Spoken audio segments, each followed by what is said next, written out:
For the past 2 days, Boris Johnson has faced a grilling at the COVID inquiry. His appearance came after weeks of testimony from senior officials, politicians and scientific advisors who hadn't held back in their assessment of his abilities. It was the wrong crisis for this Prime Minister's skill set. He did struggle with some of the concepts, and we did need to repeat them often.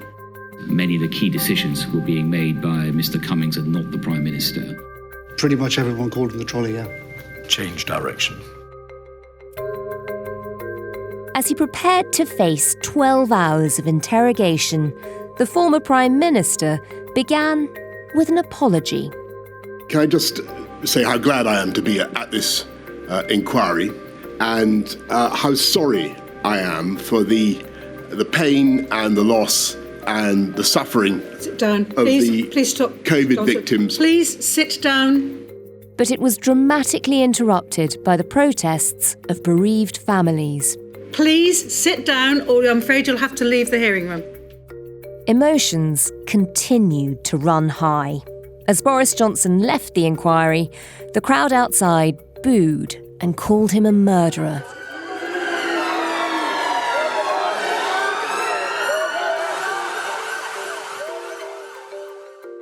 We've finally heard from the man who presided over our response to the pandemic. I take personal responsibility for all the decisions that we made. So how were those crucial decisions made? And why didn't the UK lock down earlier? We'll run through the highlights from the last 2 days with one of the investigative journalists who first reported on the dysfunction in Number 10 during the pandemic. You're listening to Stories of Our Times from The Times and The Sunday Times. I'm Manveen Rana. Today, the COVID inquiry. Boris on trial.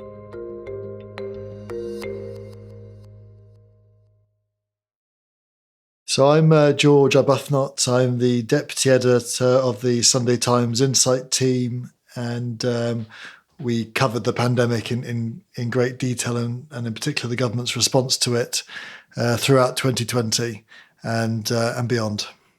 And George, you and Jonathan Calvert at the Insight team, you've actually written the book on this, really, and one that I think has guided some of the COVID inquiry. Yeah, we wrote a book called Failures of State, which was published in March 2021.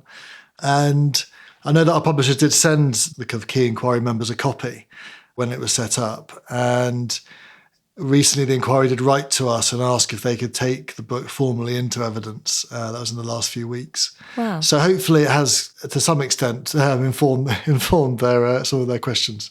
So this is a subject that you know well. You've looked at what was happening behind the scenes throughout the pandemic and this period that's being covered. Having studied all of that so closely for so long now, what did you make of Boris Johnson's performance over the last couple of days? Well, it was great to see him finally having to sit down and, in a fairly forensic way, have to answer questions about his actions during that pandemic year. Because so often in those press conferences we saw, the journalists would ask piecemeal questions and he would bat them aside. And it was, looking on, it was very frustrating that he would never properly be kind of confronted with the realities of and the impact of his decisions and the fact that they may well have cost many, many lives. We're told he'd spent a year preparing for this. I mean, was there any change in his demeanour? Was this a different Boris Johnson? No. He tried. He tried. I certainly, Boris kind of gave a pre-prepared speech saying how sorry he was to the victims of the pandemic. I do hope that this inquiry will help to get the answers to the very difficult questions that those victims and those families are rightly asking, so that we can protect ourselves better, help each other to help protect ourselves better in the future and prevent further suffering. And if it's not too impersonal. But literally at the next question, when the council was trying to set out how Britain had actually done very poorly compared to other countries. Immediately, Boris was interrupting him.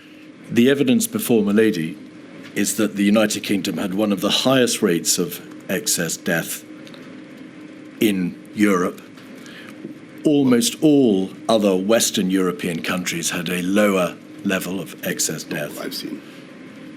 Italy was tragically in a worse position than the United Kingdom. Well, I don't wish to contradict you, Mr. Keith, but the evidence, the ONS data I saw put us, I think, about 16th or 19th in a table of 33. In Western Europe, we were one of the worst off, if not the second worst off. You could actually hear gasps from the gallery where some of the bereaved victims were sitting as he kind of just dismissed the facts that were being put forward to him by the QC. If you look at the end of the first year of the pandemic, by kind of around January 2021, what was clear was that Britain had the worst death toll in Europe by quite some distance. And we'd also suffered the worst economic fallout of any country in the G7 countries. So we'd really had ended up in the worst of both worlds. Our subsequent vaccine program did mean that we, rose up a little bit later on, but the damage had been done in that first year. And George, those lockdown decisions, going back to those very early days, was there a sense that Boris Johnson and his government and the scientific advisors, did they understand the severity of the virus? So certainly in that, through February and March, the scientists did underestimate the speed of the virus, but they were making increasingly clear that the death rate of the virus and also its infectiousness would mean that it was likely to overwhelm the NHS. And so this was an extremely serious matter, but what we could see was that Boris Johnson was dismissing it all the way through February and March. He missed the first 5 Cobra meetings on the virus. He gave away thousands of pieces of our PPE to China. He's alleged to have suggested that he go on live TV and get Chris Whitty to inject him with the virus to show everyone that it wasn't dangerous. And at the time, you first reported that Boris Johnson had missed all of those Cobra meetings. The government was trying to dismiss your reporting at the time. Why do we think he didn't take it so seriously? Did he give an explanation? Yes, he did. So today he was talking about how, he'd seen swine flu and he'd seen other kind of virus scares and they hadn't amounted to pandemics. I think that when you read that an Asiatic pandemic is about to sweep the world, you think you've heard it before, and that was the problem. And so I say we need to talk about it, but I think it would be fair to say that the scientific community within Whitehall at that stage was not telling us that I was not being informed that this was something that was going to require urgent and immediate action. And therefore he felt that the biggest risk was overreacting and bringing in measures before they were necessary and therefore harming the economy.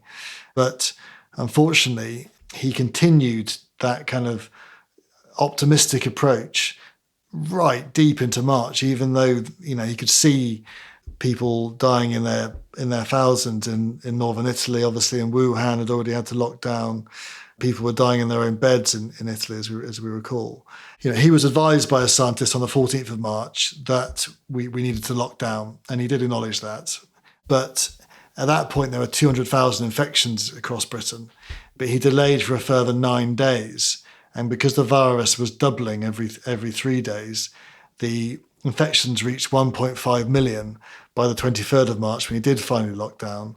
And that was the reason that we ended up with such an appalling death toll in that first wave, but also meant that we had to lock down for longer than any other European country, which also wrecked our economy. And so that was the single most important reason we ended up in that worst of all world situation in that first wave.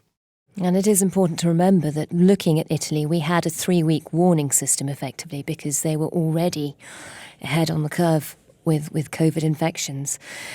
When lockdown did finally happen on the 23rd, quite quickly afterwards, Boris Johnson himself gets COVID and ends up in hospital. He reflected on that during his evidence in a way that we hadn't heard before. What did you make of it? Yeah, I mean, he was actually quite emotional. He kind of had long pauses, and he could tell that he was really thinking back to that time where he clearly felt he could have died. And he was looking across at other middle-aged men, well before their time, mid-50s, I think, as he is, and realised that this was not just a virus that, killed people who were just about to die. This was a virus that could take your life, far earlier than that.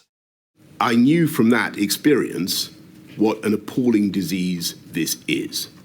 I had absolutely no personal doubt about that from March onwards. To say that I didn't care about the suffering that was being inflicted on the country is simply not right. When he came out of hospital and he returned to Downing Street, he actually stood on the steps of Downing Street at the end of April and said, look, I have learned my lesson. We now need to make sure that the R number, which is the rate of reproduction of the virus, if it's above 1, it means that the virus is growing across the country. If it's below 1, it means it's shrinking. And he said, will now make sure that the R number always stays below 1. And it seemed like that was a real Damascene conversion for him. But unfortunately, as we later hear, he seems to have forgotten that very quickly. Midway through April, Boris Johnson is clearly personally moved by having spent time in hospital, having seen the damage that COVID is doing, how it's affecting people. And yet, by the mid to the end of June, we start to see that there's clearly been a change of tone after his Damascene conversion, as you called it. According to the diaries of Patrick Vallance, the chief scientific advisor, which have come to light during the COVID inquiry, we start to see a very different approach from the Prime Minister. The Prime Minister meeting begins to argue for letting it rip, saying, yes, there will be more casualties, but so be it. They've had a good innings. Obsessed with the average age of death being 82, which is longer, you believe, than the average life expectancy. Get COVID, live longer, you said. What did you make of that? It's quite extraordinary for a man who had claimed to have realised the severity of the thing through his own near death. It just betrays an extraordinary kind of, you must have an extraordinary memory fade. Was your position, Mr. Johnson, that in light of your views secretly held about people dying having reached their time anyway, that you were obliged to reject the advice of your advisors that there be a circuit breaker? No. That there be no national lockdown until the last possible moment? No. And that you would try a tier system? No. No. So the implication of the implication that you're trying to draw from those conversations is completely wrong. And my position was that we had to save human life at all ages, and that was the objective of the strategy. And by the way, that is what we did.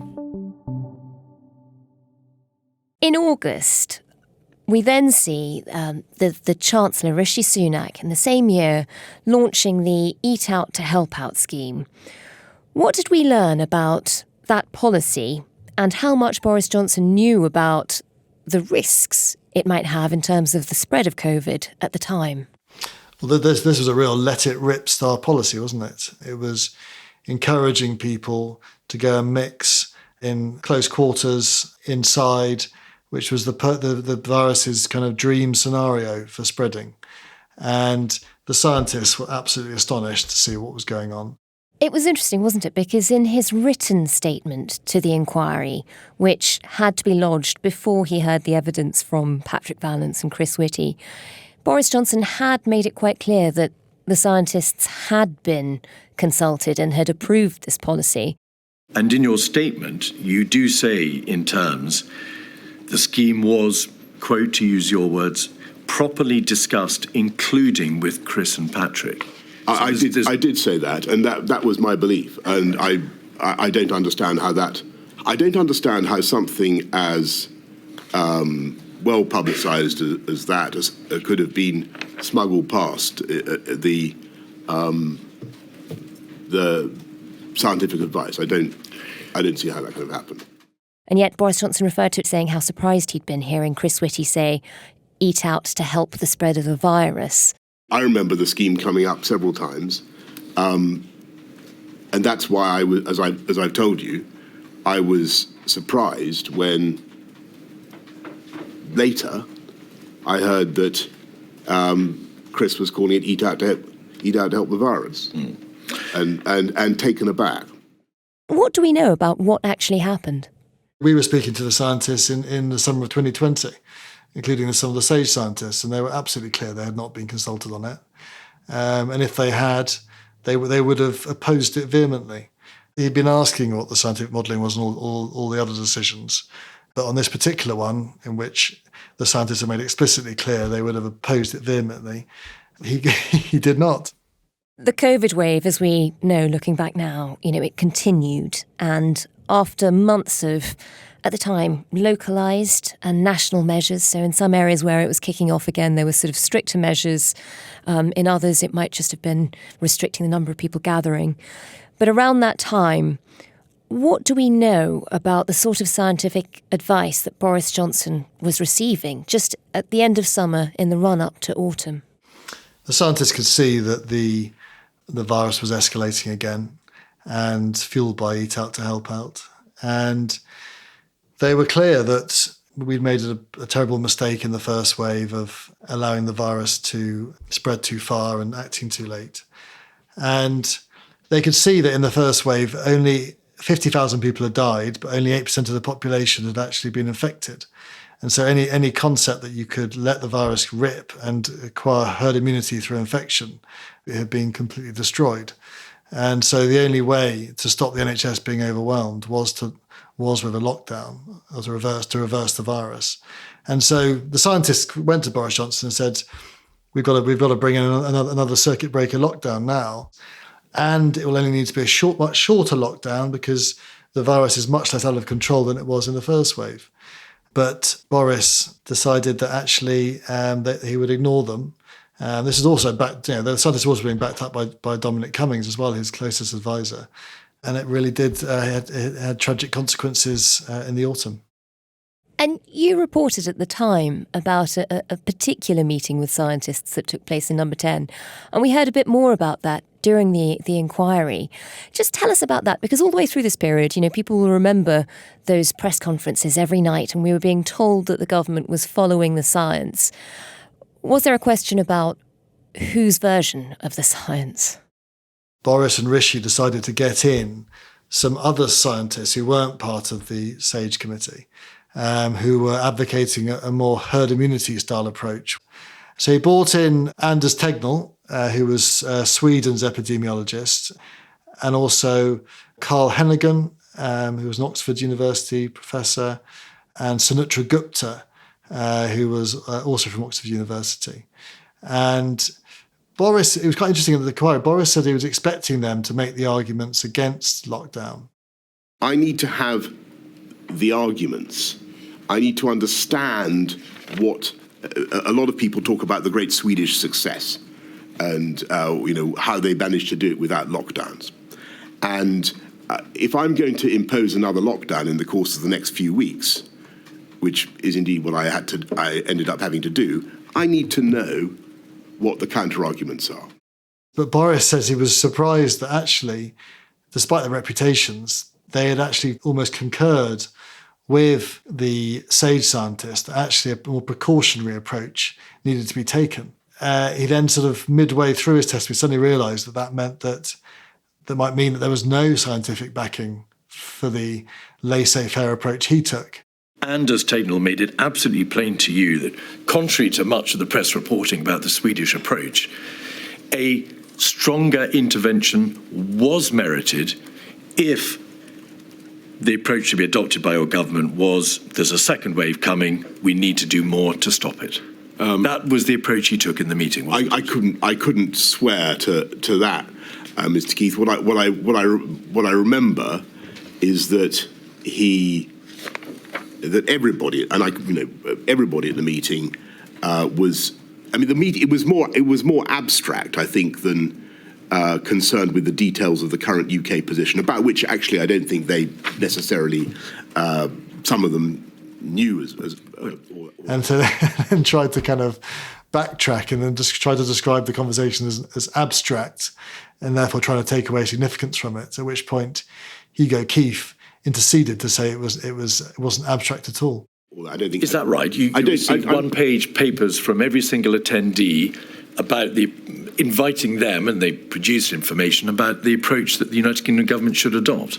Well, do you recall? I don't remember them commenting specifically on the situation that we were in. What I do remember is there was a much greater uniformity of view that we needed to do something. What I'm trying to say to you.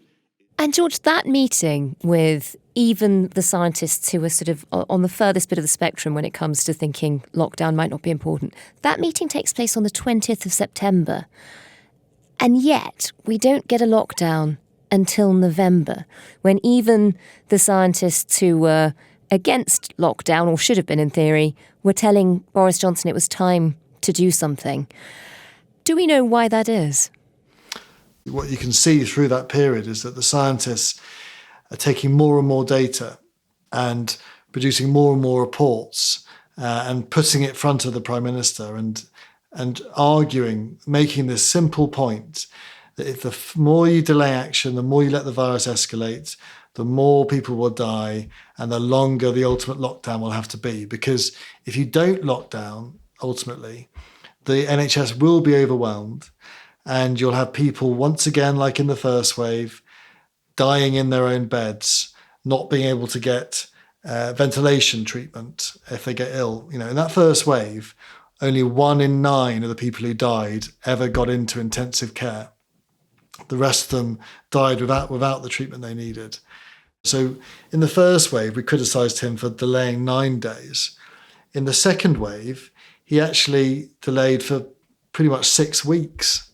And in that first wave, he took action when there was around 7,000 COVID patients in hospital. By the second wave, when he finally locked down, there was already 14,000 people in hospital. So his prevarication was actually getting worse, and he wasn't just not learning from his mistakes; he was actually making bigger mistakes. That's what's so surprising about this part of the inquiry. You know, on the first day, his evidence, I think a lot of people would have said, well, give him the benefit of the doubt. It was a surprising shock that came out of nowhere. Nobody would know how to deal with a global pandemic. But by this stage, by that second lockdown, which is delayed by 6 weeks, we've had the experience of the first already. Did Boris Johnson give any suggestion that when he looks back now at the timings of those lockdowns, you know, how does he view them? Does he understand the consequences of the delay? Well, he's never really faced up to this, that by failing to take action, people die as a result. But Hugo Keith did finally get him to concede that point, because he found a reference to Boris Johnson actually saying in September that they needed to avoid making the same mistake in March. And because if they didn't, there would be consequences. And he was asked directly, what consequences were we talking about? What were the consequences of making decisions too late? When you said those words to your colleagues on the COVID-S meeting on the 21st September, what did you have in mind by consequences and the decision-making having been too late? Clearly, if you make any decision too late, then there's going to be a cost, and in the case of COVID, there's a cost in human life. But what I wouldn't accept is that the decision all the decisions in September, October, November were too late. Nor would I accept, knowing what we did then, that the decision in March was too late. Well, there we are. And Boris was finally forced to concede that there was a cost in human life. And that is the nub of the entire inquiry, is that if you're told that people will die unless you act, and you don't act, then you are effectively responsible for their deaths, is how the bereaved families would put it. For the bereaved families, this session had been a long time coming. We know that Boris Johnson had spent a year preparing for it. When it actually arrived, it sort of had a very mixed political backdrop. And we're going to hear from Rishi Sunak on Monday. Are there massive traps for the Prime Minister coming up? Rishi Sunak, there are huge bear traps for him, because there's been evidence that at times in the autumn, Boris Johnson would be persuaded by the scientists to take action, but then he'd have a meeting with Rishi Sunak who would talk him round. And obviously, the government's most senior scientists have described Rishi Sunak as effectively Dr. Death. And obviously the Eat Out to Help Out scheme was his own brainchild. So it's going to be a grilling for him, and it's going to be fascinating how he responds to it. But what the inquiry is about, though, is actually it's much more serious thing, which is how is Britain going to prepare for the next pandemic? As Michael Gove said, and certainly we found, is that there is strong evidence that the virus came from a laboratory in China, born from risky research on coronaviruses, which, because of the failure of the world to properly get to the bottom of that, is continuing, not just in China, but in other countries around the world. And so we certainly believe that the chances of another pandemic from that source is very high. And so there isn't a moment to lose, that we make sure that there are plans in place to make sure that whoever is in charge, they are compelled to act in a much more effective and decisive way to save lives and save the economy. Because in this scenario, it wasn't an either or. Acting quickly helped both. And the failure to understand that is why Britain ended up in such a terrible situation this time round.